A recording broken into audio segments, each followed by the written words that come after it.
အိယာတဲ့လဲပြီးသေကန်ဒီကာလရောက်သွားတယ်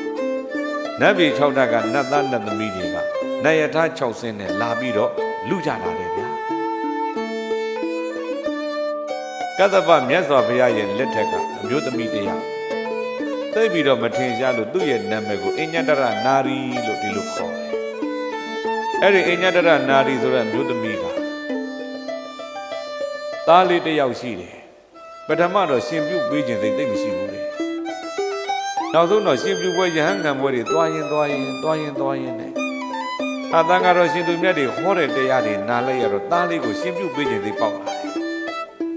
အပြည့်ပြည့်စုံစုံနဲ့တတ်နိုင်တဲ့မျိုးသမီးဆိုတော့ရှင်ပြုတ်ယဟန်ခံတရားတွေနာထားလိုက်ရတဲ့အဲ့ဒီမျိုးသမီးကသားလေးကိုတခါတည်းရှင်ပြုတ်ပေးလိုက်တာကိုရင်လေးကလည်းပြီးတော့သာသနာပေါင်းရောက်တော့ပျော်ပြီးတော့ပရိယတ်တိလို့အထုပ်ပြီးစာသင်လိုက်တာအသက်19နှစ်ကျော်20နီးသွားတဲ့အခါစာတော်ပေါက်မြောက်သွားတယ်အဲ့ဒီအချိန်မှာဘာဖြစ်တော့မေအမေကိုယ်တိုင်ကပဲအဲ့ဒီကိုရင်ကိုတခါပြန်ပြီးတော့ရန်ခံပေးတယ်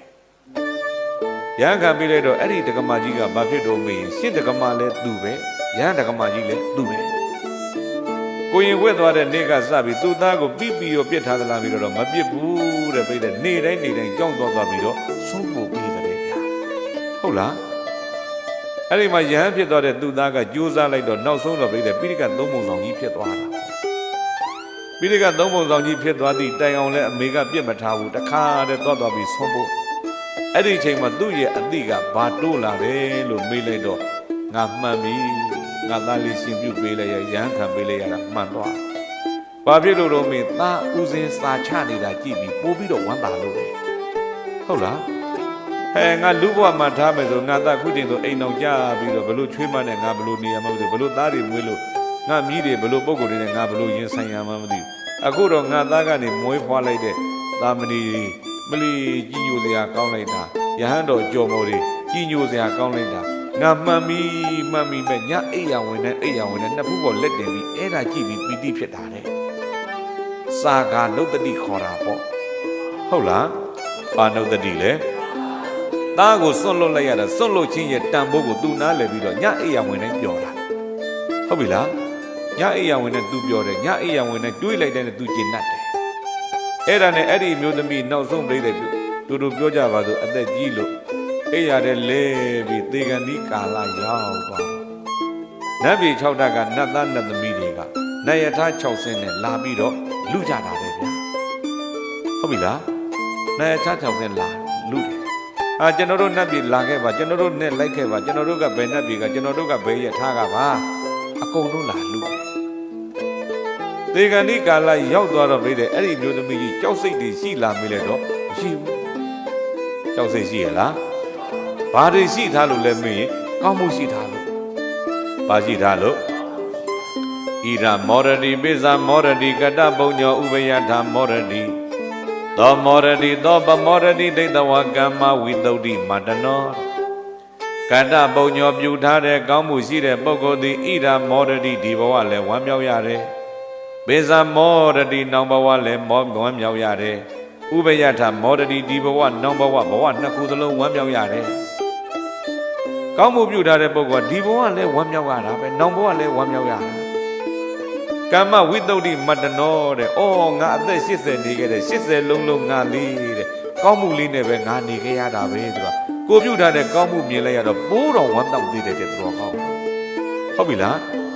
အဲ့ဒါကြောင့်နတ်ယထာတွေ6ဆင်းတဲ့နတ်သားနတ်သမီးတွေလာလူတော်လဲပဲကြောက်စိတ်ရှိရလားကြောက်စိတ်တစ်စက်မှမရှိဘူးအဲ့ဒီမှာသူရဲရဲနဲ့သူ့ပေါ်တက်ပါငါ့ပေါ်တက်ပါလူနေကြတော့သူကမေးတယ်ငါသွားခြင်းနဲ့နတ်တွေကဖယားလောက်နတ်သားတွေဓမ္မဂတိကနတ်သားတွေရှိတဲ့နတ်ပြည်ပဲငါနေခြင်းနဲ့ငါသွားခြင်းနဲ့ဖယားလောက်နတ်သားရှိရင်အဲ့ဒီဖယားလောက်ဒီကငါတရားနာခြင်းနဲ့ဓမ္မဂတိကနတ်သားရှိရင်ဓမ္မဂတိကနတ်သားတွေထံကငါဟိုမှာလည်းပဲတရားဆက်နာခြင်းသေးတယ်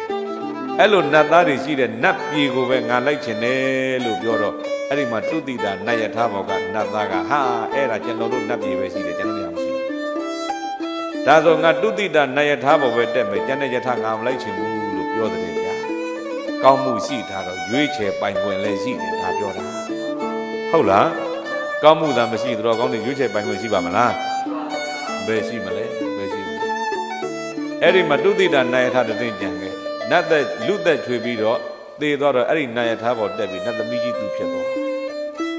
နတ်သမီးဖြစ်သွားတော့တတိကလည်းကောင်းလိုက်တာငါခုနတ်ပြည်မောင်းရတော့မှာပဲဟေ့နတ်ပြည်မမောင်းစင်းနဲ့ငါကြားဘူးတယ်တဲ့ငရဲပြည်ဆိုတာအင်မတန်မှဆင်းရဲတယ်ပင်ပန်းတယ်ဒုက္ခများတယ်လို့ငါကြားဘူးတောက်ကြစားကြမူးကြယူကြကုသိုလ်မေ့ပြီးတော့နေရတဲ့လူတွေအတွက်အဲ့လိုငရဲပြည်ကြီးဘလောက်ထိပင်ပန်းတယ်ဆင်းရဲတယ်ဆိုတော့လည်းငါသွားကြည့်ကျင်သေးတယ်အဲ့ဒါကြောင့်ငါ့ကိုအဲ့ဒီလိုက်ဖို့ပေးစမ်းလို့ပြောတယ်ဗျာနတ်ယထာကိုငရဲပြည်မောင်းခိုင်းတာဟုတ်လားအဲ့ဒီမှာနတ်ယထာနတ်သားကြီးကလည်းရပါတယ်မောင်းပေးပါမယ်ငရဲပြည်မောင်းတာဒီရှင့်တက္ကမဓာလို့မထင်စေနဲ့ပေါ့ပန်းဝင်လေးတွေနဲ့ဗာလေးတွေအလှပြင်းထားပေါ့ဟုတ်လားအဲ့ဒီမှာရှင့်တက္ကမရဟန်းတက္ကမနတ်သမီးကြီးငရဲပြည်ဖြတ်သွားလို့တော့ငရဲပြည်ကြီးတကူလုံးကတတ်တာဖြတ်တာတွေရပ်ပြီးတော့အားလုံးဟာအေးချမ်းနေတာလေတခါမှဒီလိုကုမဖြစ်ဘူးပဲနဲ့ဘလို့ကြောင့်ဖြစ်တယ်လေအားလုံးကငရဲပြည်ကလူတွေအံ့ဩကုန်တာနောက်ဆုံးတော့သိကြတယ်ခါတိုင်းဆိုရင်ကွာငါမနဲ့မိုးလင်းတာနဲ့တပြိုင်နဲ့ပေါ့နောက်ကျောကအကြီးနဲ့ချေအဲ့ဒါနောက်ကနေဒုံကြီးနဲ့ရိုက်နာလို့မို့ရှေ့မတိုးရင်ဒုံနဲ့ရိုက်လို့နာလို့ရှေ့သွားနောက်ကကျောကြီးကချိတ်ထားတဲ့ဟာကြီးကနာနောက်တစ်ယောက်ဆိုလည်းအထက်ကိုလက်ပတ်မင်းကြီးပေါ်တက်ခိုင်းလက်ပတ်မင်းကစူးကြီးတွေနဲ့တက်လိုက်ပြန်တော့ရင်ဘတ်ကိုစူးနဲ့ထိုးမတက်ပြန်တော့နောက်ကဒုံနဲ့ရိုက်တချို့ကြတော့ရှာကြီးကိုအနဲ့ထိုးတန်နဲ့ထိုးအမျိုးမျိုးဒုက္ခတွေခံရဒီဒုက္ခတွေတို့မခံရဘူးဘလို့ဖြစ်သွားလာတော့ရှင့်တက္ကမယဟန်တက္ကမကြီးတို့ငရဲပြေကဖြတ်သွားလို့လေသူလာတဲ့အခိုက်မို့တို့အင်းငင်းချမ်းသာခွင့်ရတာလေလူပြေကလူတွေရှင်ပြုယဟန်ခံတွေများများလုံနေကြပါလေ